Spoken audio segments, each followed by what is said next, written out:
Heroes from History, a Retrospective. Chapter 1.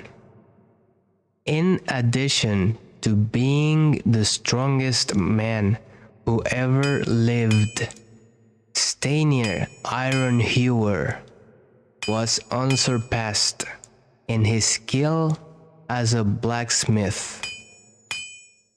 He was equally happy pounding on his anvil at home as he was pounding on someone's head in battle.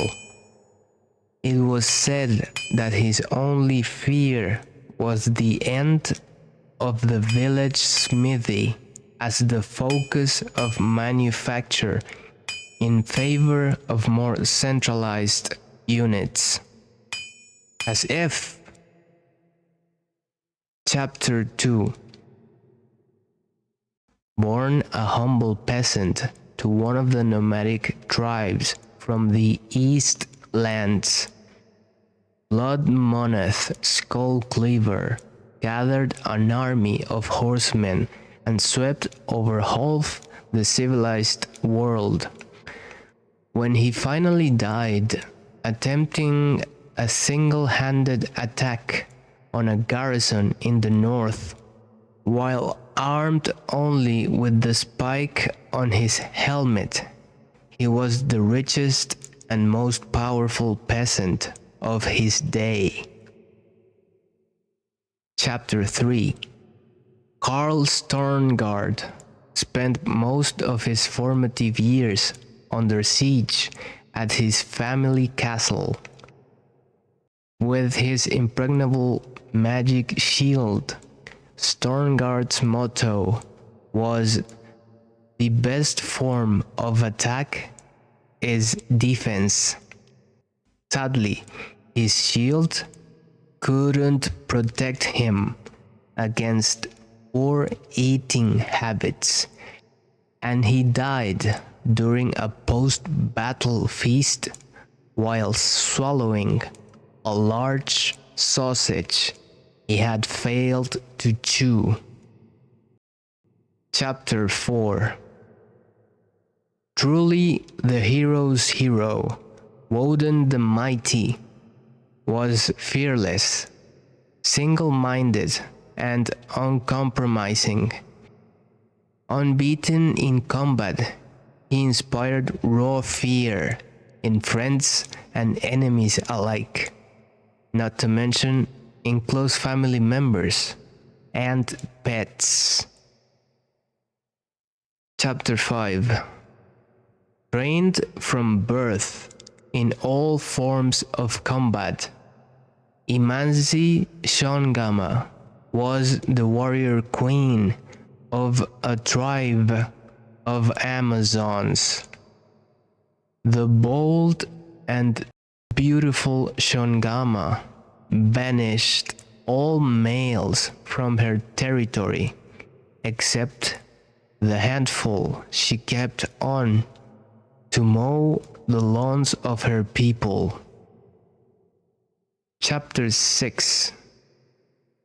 A full-time mother and homemaker, Mewin Stormbinder had to defend her settlement from barbarian raiders while the menfolk were away on a hunting trip.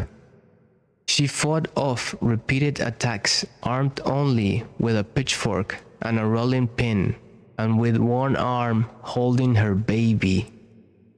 Legend has it that the gods, impressed by her indomitable courage, intervened and added thunderbolts to her arsenal. She won the battle with a couple of bolts to spare on her husband when he finally returned. Chapter 7.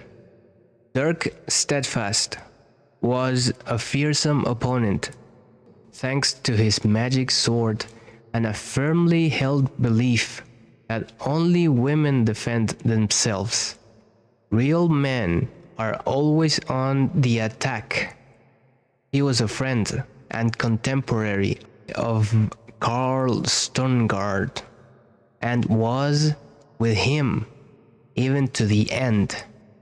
It was whilst Steadfast was explaining his views on Stongard's shield during a feast that he later had his tragic and inexplicable accident. Chapter 8.